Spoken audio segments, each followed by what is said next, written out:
ये बात हम तमाम देशवासियों को याद रखनी चाहिए कि मज़हब नहीं सिखाता आपस में बैर रखना। हिंदी हैं हम, वतन है हिंदुस्तान हमारा। कि मज़ाहिब के दरमियान लोगों में कभी यहाँ लड़ाइयाँ नहीं हुई हैं। हिंदुस्तान में बसने वाले हमारे हिंदू भाई भी, मुस्लिम भाई भी आपस में एक परिवार की तरह आज से नहीं, सदियों से रहते चले आ रहे हैं। चूंकि मोदी के युग को कहते हैं कि अमृत काल का युग है और देखा जाता है कि भारतीय जनता पार्टी से जुड़े हुए जो नेता होते हैं वो उस तरह के बयान देते हैं। चूंकि एक तरफ मोदी जी कहते हैं कि सबके साथ हम विकास करने की बात करते हैं और विश्वास भी जीतना चाहते हैं, और दूसरी चीजें आपने कही कि इस तरह की बातों को तवज्जो और तरजीह नहीं देना चाहिए। चूंकि आज का युग तो सोशल मीडिया का युग है। आप अखबार पर, टीवी चैनलों पर बैन कर सकते हैं या उसको थोड़ी देर के लिए रोक सकते हैं, लेकिन सोशल मीडिया रुकता नहीं है।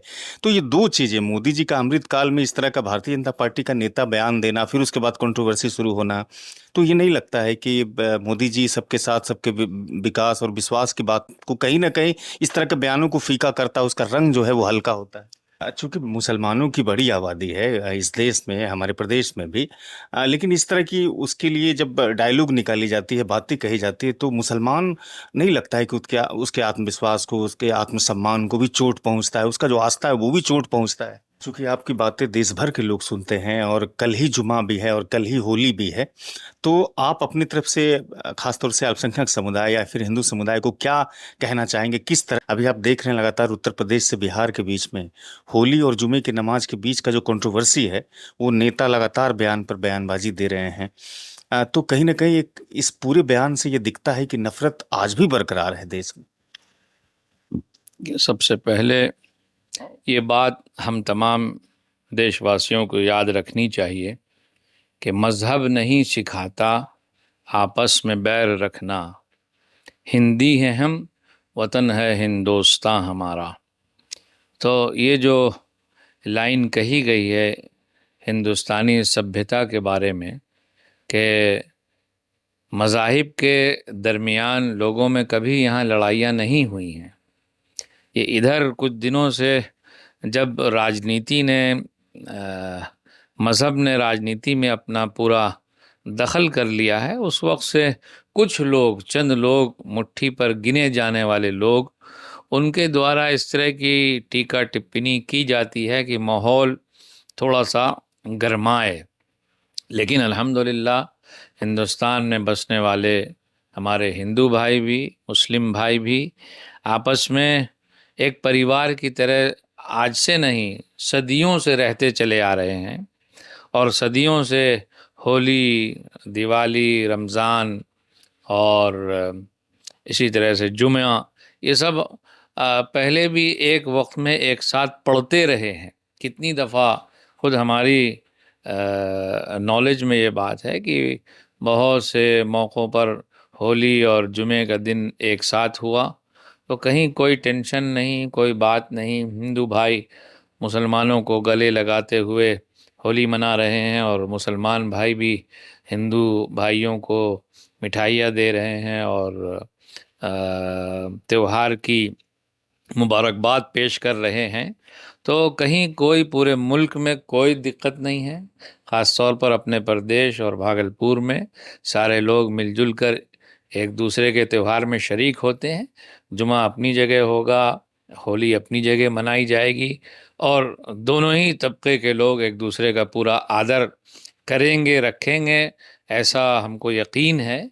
और जो लोग बयानबाजियाँ करते हैं उनको मेरे ख़्याल में ज़्यादा मौका टीवी चैनलों पर या अखबार के माध्यम से नहीं देना चाहिए, ताकि जो लोग तादाद में उंगलियों पर गिने जाने वाले हैं उनकी बात तो फैल जाती है, लेकिन हकीकत में जो लोग साथ रहकर एक साथ जीवन बिताना चाहते हैं और एक साथ रहकर त्योहारों की खुशियां मनाना चाहते हैं, उनकी तादाद बहुत बड़ी है। अगरचे आवाज़ उनकी ज़रा कम सुनाई देती है। तो मुझे यकीन है कि इंशाअल्लाह कहीं कोई पूरे देश में दिक्कत नहीं है। वो सौहार्दपूर्वक सारे लोग जुमा भी पढ़ेंगे, होली भी मनाएंगे, एक दूसरे को भी गले लगाएंगे और किसी तरह की कोई टेंशन वाली बात नहीं होगी। चूंकि मोदी के युग को कहते हैं कि अमृत काल का युग है और देखा जाता है कि भारतीय जनता पार्टी से जुड़े हुए जो नेता होते हैं वो उस तरह के बयान देते हैं। चूंकि एक तरफ मोदी जी कहते हैं कि सबके साथ हम विकास करने की बात करते हैं और विश्वास भी जीतना चाहते हैं, और दूसरी चीजें आपने कही कि इस तरह की बातों को तवज्जो और तरजीह नहीं देना चाहिए, चूंकि आज का युग तो सोशल मीडिया का युग है। आप अखबार पर, टीवी चैनलों पर बैन कर सकते हैं या उसको थोड़ी देर के लिए रोक सकते हैं, लेकिन सोशल मीडिया रुकता नहीं है। तो ये दो चीजें, मोदी जी का अमृत काल में इस तरह का भारतीय जनता पार्टी का नेता बयान देना, फिर उसके बाद कंट्रोवर्सी शुरू होना, तो ये नहीं लगता है कि मोदी जी सबके साथ सबके विकास और विश्वास की बात को कहीं ना कहीं इस तरह के बयानों को फीका करता है, उसका रंग जो है वो हल्का होता है? मोदी जी के बयानों में कभी इस तरह की आमतौर पर बातें नहीं होती हैं जिससे नफरत फैले। वो सबके साथ और सबका विकास और विश्वास की ही बात करते हैं। अभी जब वो भागलपुर पिछले दिनों आए थे तो उस मौके पर मैंने उनसे अनुरोध किया था आप ही लोगों के माध्यम से कि अगर उन तक ये आवाज़ पहुंच जाए तो वो चूँकि हिंदुस्तान की सबसे शीर्ष कुर्सी पर बैठे हुए हैं, उनका एक दो जुमला मोहब्बत भरा, एकता का पैगाम देता हुआ, और जो लोग नफ़रत फैलाने की बातें करते हैं उन पर रोक लगाने के लिए अगर वहाँ से बातें आएंगी तो हम समझते हैं कि जो लोग माहौल ख़राब करने की ऐसे मौक़ों पर बात करते हैं उनका मनोबल टूट जाएगा और उन पर विराम लग जाएगा। इसलिए पुनः मैं प्रधानमंत्री श्री नरेंद्र मोदी जी से आग्रह करता हूँ, विनती करता हूँ कि वो अपने अपनी ज़ुबान से ये बात ज़ोर देकर कहें कि नफ़रत फैलाने की और नफ़रत की बात करने की किसी को भी कोई इजाज़त नहीं होगी, इस पर पूर्ण विराम लगेगा और मोहब्बत की बात कही जाएगी। जैसा कि हिंदुस्तानी तहज़ीब है, यहाँ की सक़ाफ़त है और यहाँ की विरासत है कि यहाँ तमाम मज़ाहिब के लोग आपस में पूरी एकजुटता के साथ हमेशा मिलजुल कर देश के लिए, देश की तरक्की के लिए, अमन व सलामती के लिए, एक दूसरे के सहयोग के लिए काम करते रहें, आगे भी काम करते रहेंगे। चूंकि मुसलमानों की बड़ी आबादी है इस देश में, हमारे प्रदेश में भी, लेकिन इस तरह की उसके लिए जब डायलॉग निकाली जाती है, बातें कही जाती है, तो मुसलमान नहीं लगता है कि उसके उसके आत्मविश्वास को, उसके आत्मसम्मान को भी चोट पहुंचता है, उसका जो आस्था है वो भी चोट पहुंचता है? जी, ज़रूर है। लेकिन हम समझते हैं कि अगर हम लोग न्यूज़ की दुनिया से, चैनल्स की दुनिया से, सोशल मीडिया की दुनिया से अगर निकल जाएं तो धरातल पर ऐसा कहीं कोई माहौल नहीं है। धरातल पर सारे लोग एक दूसरे से मिल रहे हैं, खुशियां बांट रहे हैं, आपस में इत्तेहाद के साथ जीवन जी रहे हैं। बस जहां आप चैनल खोलेंगे, टीवी खोलेंगे तो आपको नफ़रत नज़र आएगी। इस पर भी विराम लगना चाहिए पूरी तरह।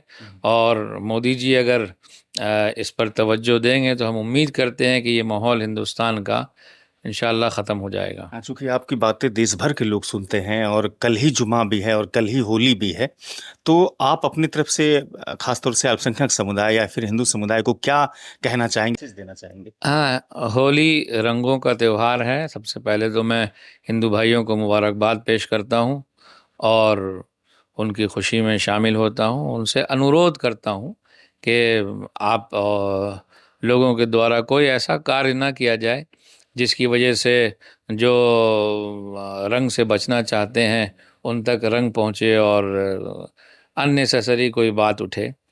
लेकिन हम देखते हैं कि आमतौर पर हिंदू भाई इसका पूरा ख्याल रखते हैं कि जो रंग से परहेज़ करते हैं उनको रंग नहीं डालते हैं। ऐसा माहौल इंशाअल्लाह यहाँ बना रहेगा और जो लोग जुमे की नमाज़ पढ़ने जाएंगे वो भी अपने अपने इलाक़ों में नमाज़ पढ़ें और अच्छी तरह नमाज अदा करें, अपने हिंदू भाइयों को अपना भाई समझें और इंशाअल्लाह किसी तरह के बहकावे में आकर कोई भी ऐसा काम या ऐसी बात जिससे माहौल गर्म हो उससे कुल्ली तौर पर परहेज़ करें। मोहब्बत के साथ जिएं और मोहब्बत बाँटें। यही इस देश की एक पूरी दुनिया में पहचान है, इसको बाकी रखना हमारा और आपका काम है। हाँ, शुक्रिया सर, आपने समय दिया। सिटी टाइम्स को बहुत बहुत शुक्रिया। जी, धन्यवाद।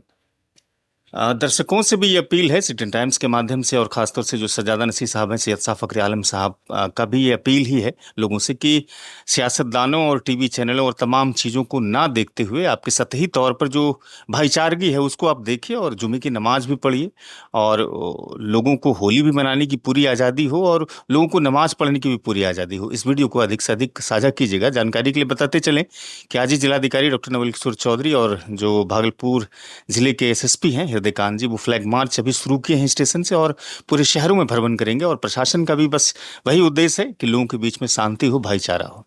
इस वीडियो को साझा कीजिए।